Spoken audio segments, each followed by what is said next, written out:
2010 Dodge Nitro 4.2 liter engine. This car was just purchased yesterday and has a misfire. Now we have a code for cylinder 4 misfire, catalyst efficiency, bank 2, and then a multiple cylinder misfire. Now I do not like the way this engine cranks. Now I absolutely hate these crosser engines. You can't get to a this bank at all. This will be bank 2. Got 2, 4, and 6. We got 1, 3, and 5 on the other side. I mean, this just I cannot get my. Now the number 4 is right in the middle of it. I can see number 2 coil here, but other than that, there's nothing I can do to do any kind of checks on this car. So my plan is to do a relative compression test first with my Pico, and then I will use my because I'm assuming that the the compression is a problem, and then we'll use this access to a intake manifold with a first look sensor and see if we can figure something out. Alright, so let's do a relative compression test first.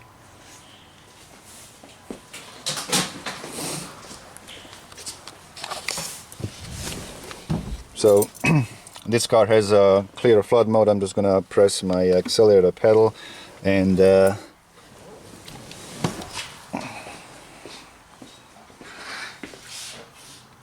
gonna start my Pico. I already got it ready for the 6 cylinders. Click start, and now we're gonna crank the engine over. I have my foot on my accelerator all the way down, and we are on a clear flood mode, and you can hear how the engine cranks.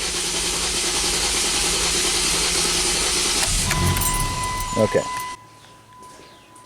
Now we can see that the one of the cylinders has low compression, is 79%. Assuming that's of course number 4 that has a misfire on it. Now I'm gonna use a so this could be a cylinder washdown as well if you don't have ignition on this. So I don't want to jump my to any conclusions. So let's go get the sensor and see if there any variation on our pulses on a first look sensor. I got my first look sensor. You can see the engine is really misfiring right now. I have it in my intake. I got access to my intake from my this is the hose that goes all the way around from a purge valve, and then I have my Pico probe on the coil number 1 as a sink, and we're gonna look at the pulses inside the intake to see if there are any compression issues on this engine. I got some ripples on my ignition here, but that's not a big deal.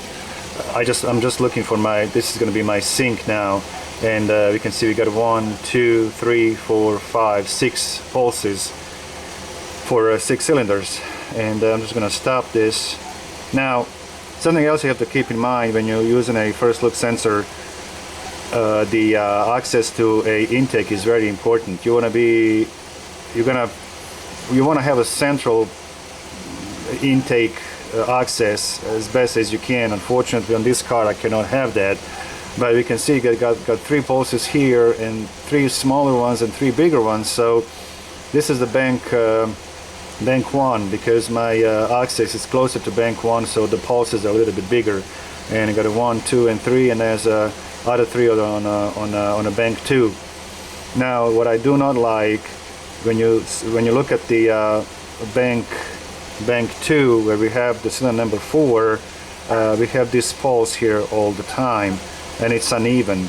So that's something I don't want to see it. Let's go. So you can see consistent deeper pocket on the on bank 2. I should get a little bit. Let's just get the. Let's do this again and get a little bit more data on the screen. I'm gonna stop this and. But I don't like to see that right there. It's consistent every single time. It's always on the same place, so to speak. So we can see it's always in kind of down slope, but this deepest pocket here, it's always in the same spot, which indicates the same cylinder. But what I was talking about earlier, you know, when you see these peaks here, so this is bank 1 that's okay, it's all the pulses are the same, and this is the bank 2 where we have this this part here that I don't like. And but sometimes it's actually better to get a, so like it's not actually very pronounced when you're looking at this level of zoom. When you zoom out a little bit, then you can actually see even better. You can see there definitely on every time running here there's a problem. So just now I'm gonna go to a 200 milliseconds and see what. And again, sometimes it's better to have a more data, especially when you're using a picoscope. Okay, and right there. So I mean, every single time you have this pocket here that I don't like, and again, this indicates the compression problem.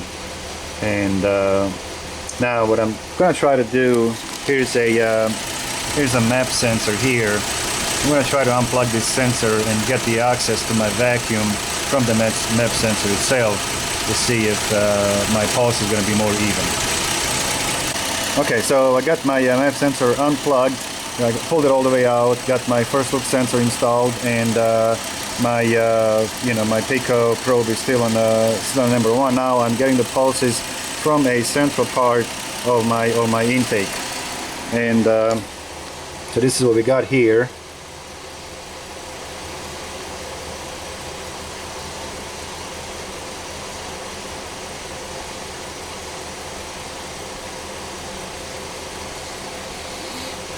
And so this is the bank 2, and still I can see this pulse here on bank 2. It's uneven. It's actually a little bit different than from another. Let's see. So I got here one deeper pulse. So now it's actually a little bit better since I got the central part on my intake. Let's see. So this is bank 1. So there's still one that's a little bit deeper than. So now we have actually 2. Now, okay. So the question is, what is the problem now? So should we have this pulse from bank 2? Well, let's just go a little bit more. Okay, so this is a bank 2. We can see one pulse here, but this pulse here should be a little bit deeper.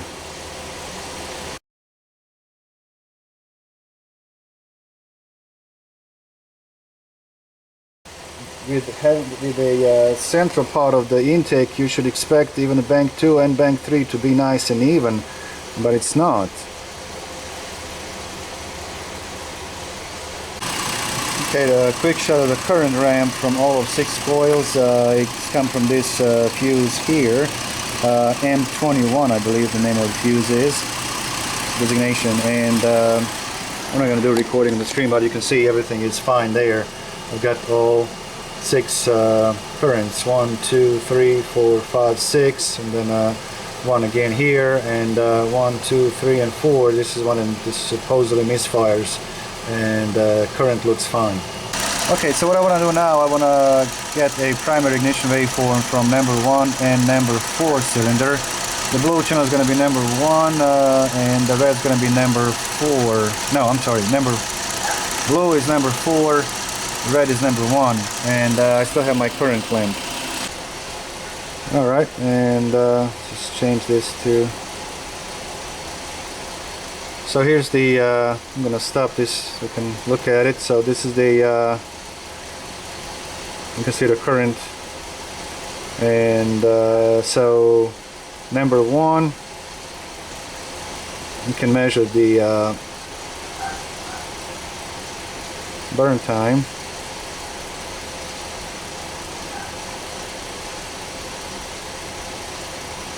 It's 1.9 milliseconds.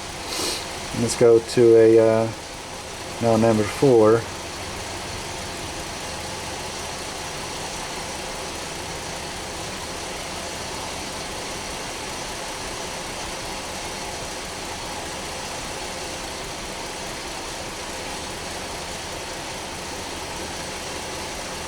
Number 4 actually looks pretty decent.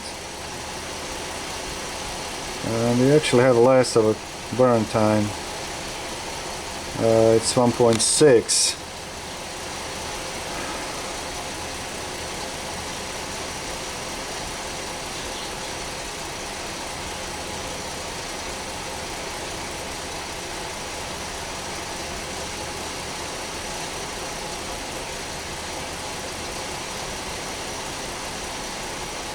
There's a little bit of a, definitely number 1 has a longer burn time. Now let's see, something else I like to see here is a power kV. Number 1 is at 370 volts, and then number 2 is 354 volts. Just put this down a little bit more. It's pretty close, so the reason I like to see the power kV is if you have a low compression, then the power kV will be lower as well, because it's not going to need as much voltage to jump the gap on the spark plug. So they're pretty close. Let's see this one here. Yeah. Let's do now wide open throttle. I don't really see much of a discrepancy between these two, but definitely a little bit of a shorter burn time on a bed cylinder. Let's check this one here. Come on, go away.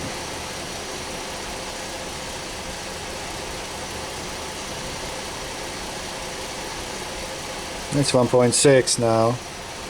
Let's go to a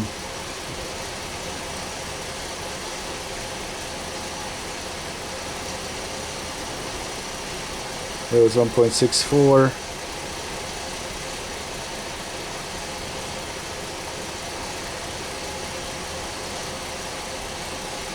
.78, so not much of, I mean, it's, no, the burn time seems to be okay. Let's do a wide open throttle test. I'm going to increase my time to half a second. Okay, I did increase my sampling rate as well to get as much data as I can.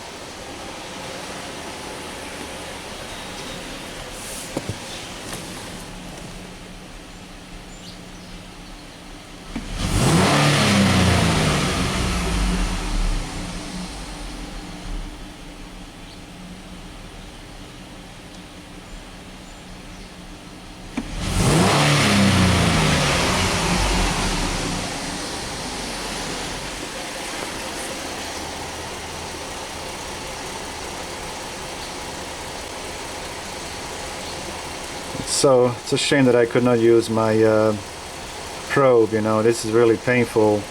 Instead of looking at all of the cylinders now, I can do on bank 1, but you know, it just sucks. Okay, so this is a wide open throttle, and so there's a lot of hash on cylinder number 1, but cylinder number 2 definitely looks, I mean the 4 has this goofy looking burn time. So this is okay. I'm happy with this, but quite honest, I've never seen anything like it. Look at that. This slope down, really strange looking. And it's a lot shorter as well. Now when you look at the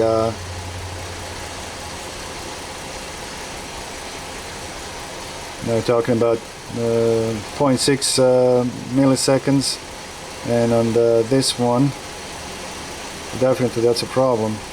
But we are on the right track. We have a problem on number 4 as indicated with a misfire counter, and see 0.9, almost 1 millisecond on a wide open throttle. Okay, a quick peek at the scan data.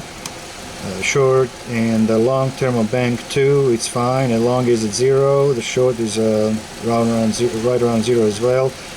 They're in a closed loop. The bank 1, the short is -5, and the long is interesting, it's got +17. And now the oxygen sensors on a bank 2 downstream is rich.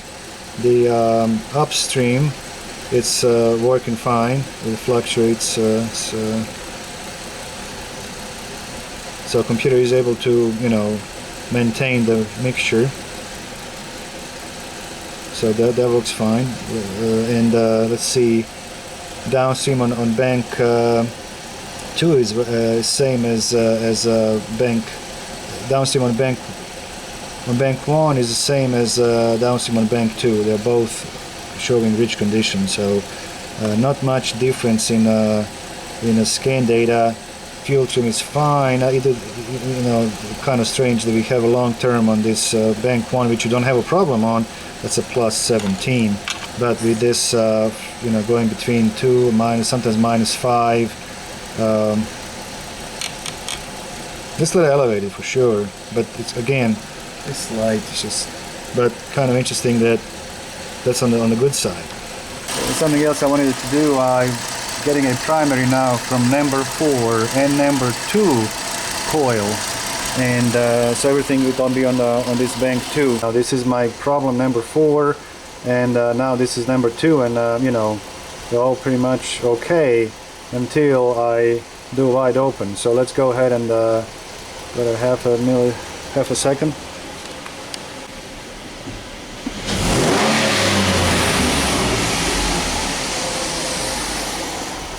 I just want to rule out, you know, if there's something common happening on my bank 2, and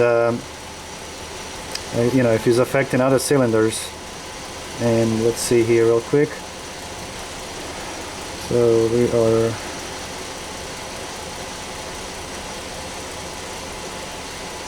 okay. So here's the getting to wide open throttle, and this looks okay. And then we have the same problem here on number 4, but number 2 it's okay. It's pretty much same as number 1. So it's something happening here.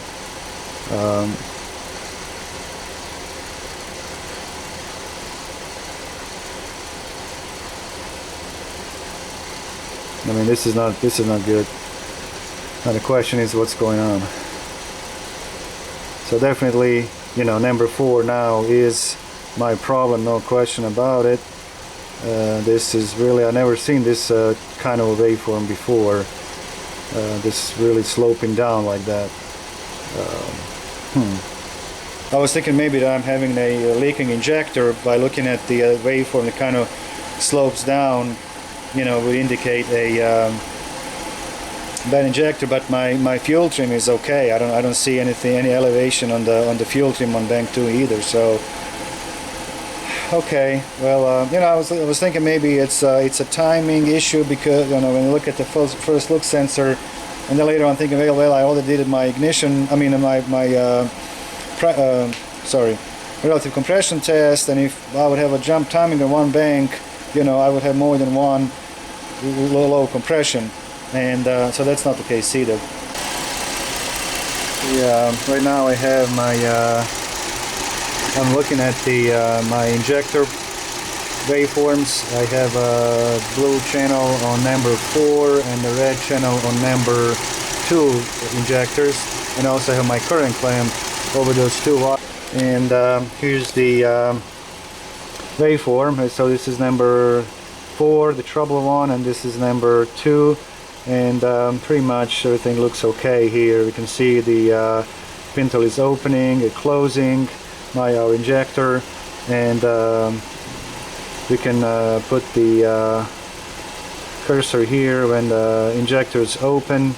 It's at 62 millivolts, and it's just on this level, and I mean, this looks okay. We're at peak here at 68 volts.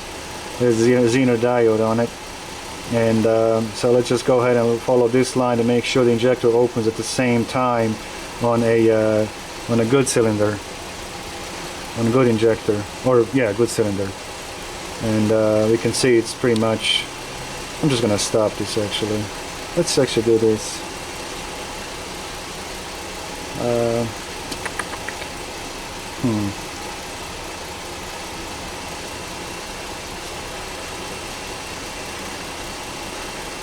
Well,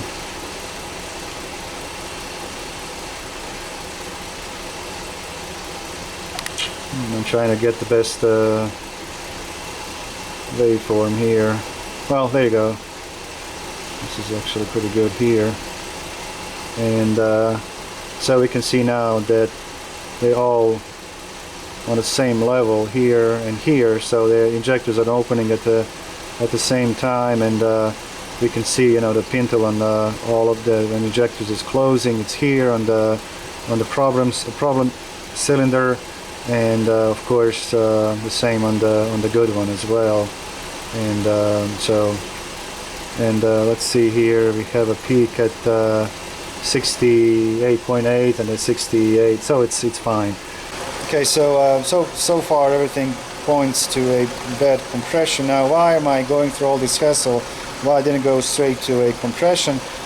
I want to rule out, because when I did relative compression test, it was maybe 20 or 30% less than other cylinders, and I just wanted to rule out a cylinder washdown as a cause of a low compression. Unfortunately, this looks like you know, compression maybe, but I'm really kind of puzzled by my ignition waveform.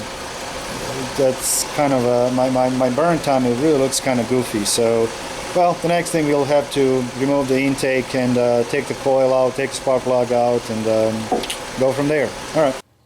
Okay, got the intake removed. Somebody was already here. You can see the number 4 coil has been replaced already. It's a new coil, as well as number 5 here. Okay, and I can see that the injector number 4 has been unplugged. This red locking, the connector is damaged here. You don't see this locking piece anymore. That's gone. And so yeah, I'm sure the plug's been replaced as well. So alright, well, again, everything leads to a bad compression at this point. Okay, as I suspected, the plug's been replaced as well. It's a new plug, and pretty oily actually. It's an incomplete combustion in it.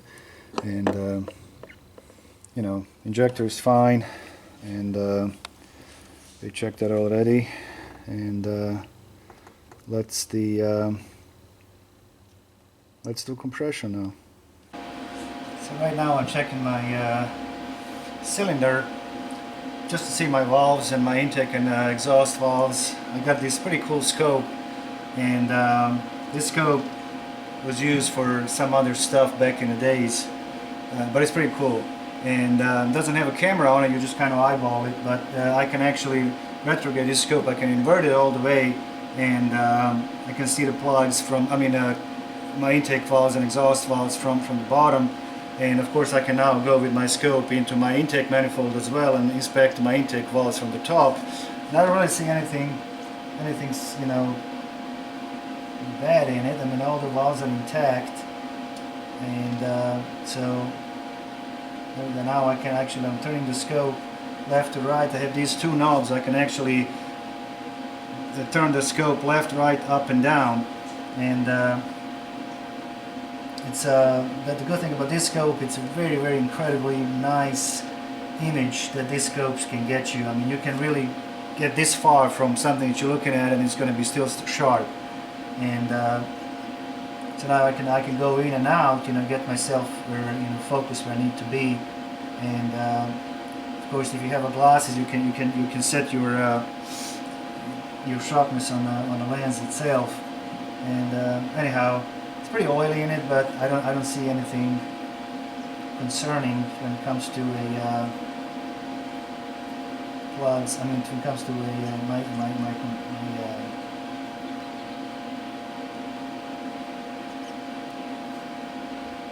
yeah, everything looks fine. And the top of the piston looks fine. The cylinder wall on one place looks a little bit wore out, but not much. And but yeah, so looks, all the valves look okay. Now I need to take the scope out and get my glasses back on.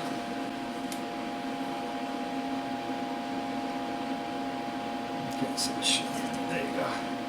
Alright, so this is the scope that I'm using, and you can see now how much I can actually, look at that.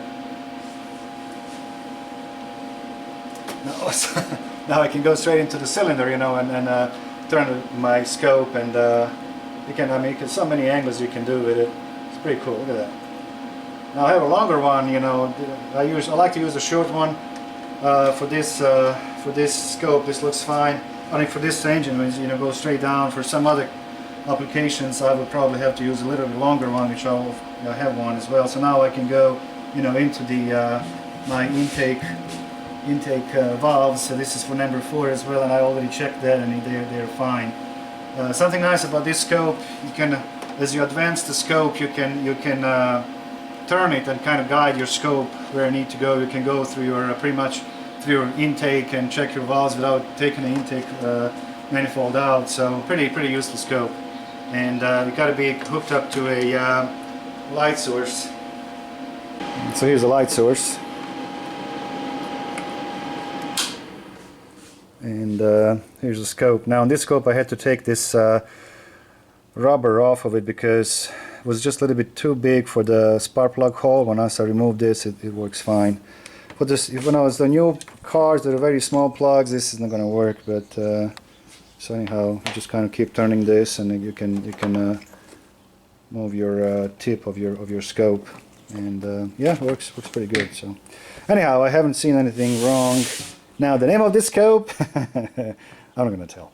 So anyhow, and yeah, so cylinder looked okay, the valves looked okay. So now, you know, the plugs and wires the coil and plug was already replaced. I don't see if they replaced the spark plug or not. I really don't. I mean, I can tell that it's been injector. I know it's been unplugged, but I don't really see.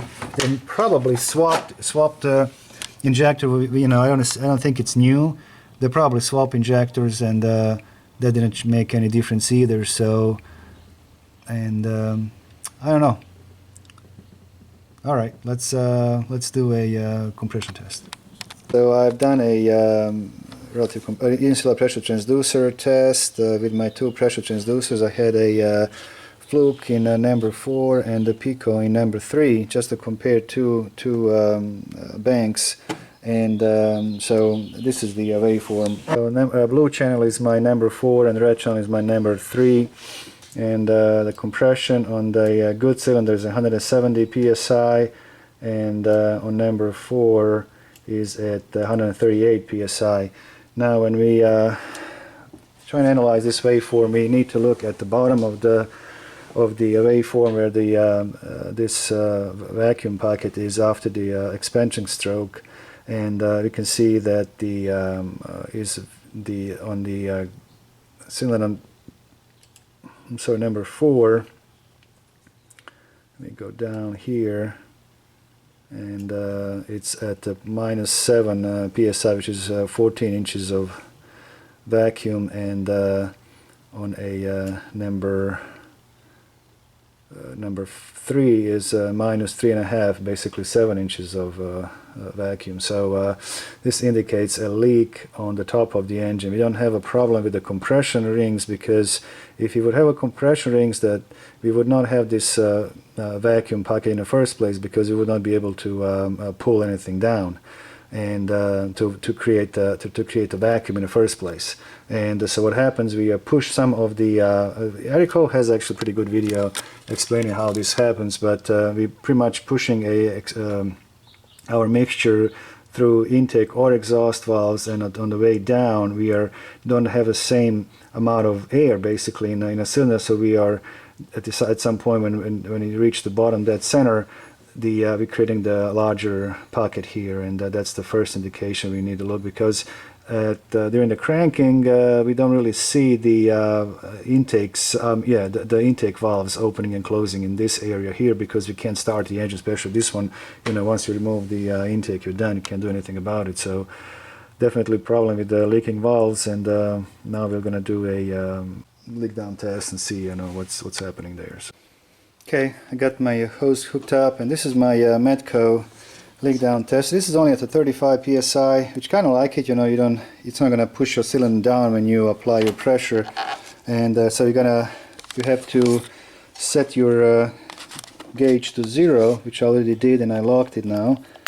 There you go. So basically you pull this knob down, and then you're moving your applying the pressure until you get to 0.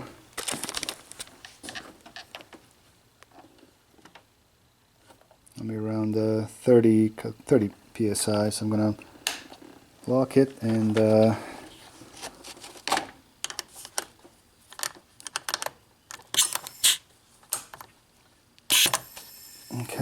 and we have a leakage of 75%, and it's actually coming from the intake valves.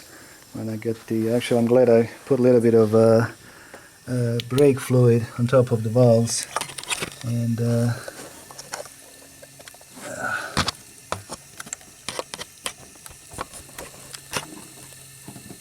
you go.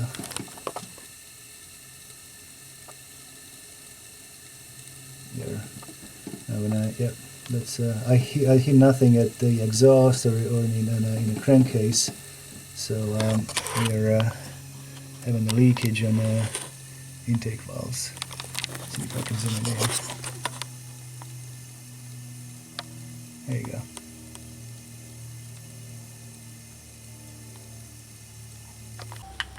I don't hear anything on the exhaust. I'm not sure if it came, quiet.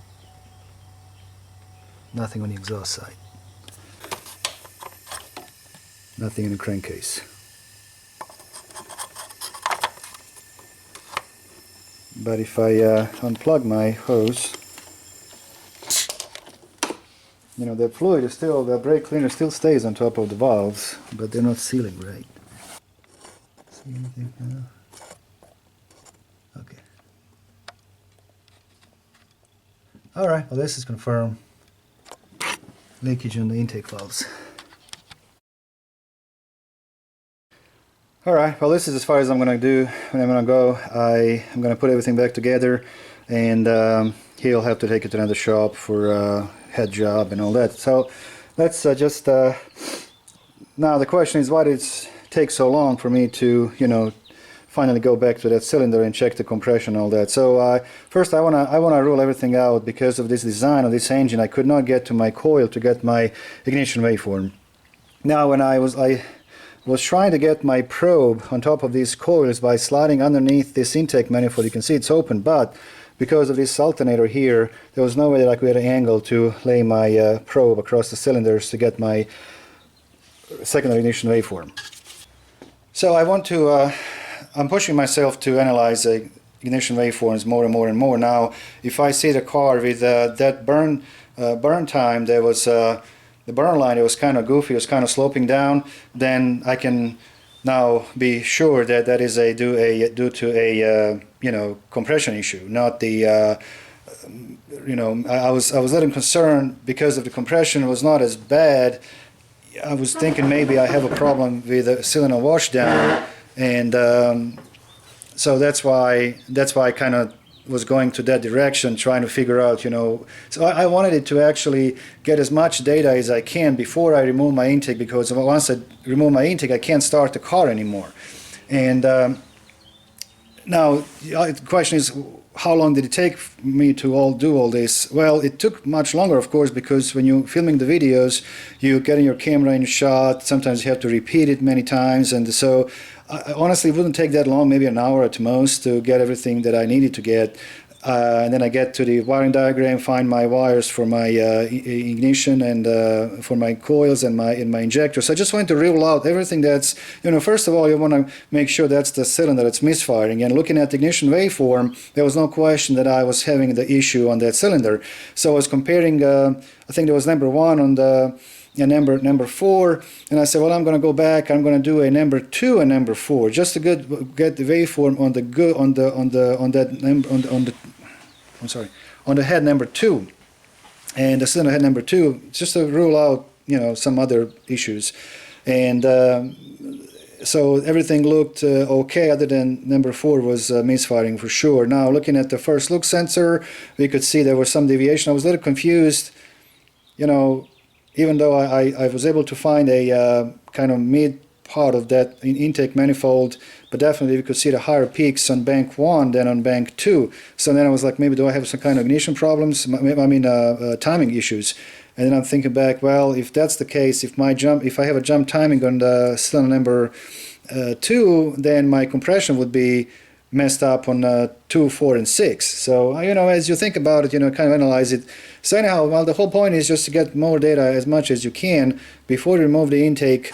And unfortunately, on this engine, due to a design, it's really complicated to it just takes so much longer to get anything, and if I would have to go to a fuel pressure, it would be even more difficult.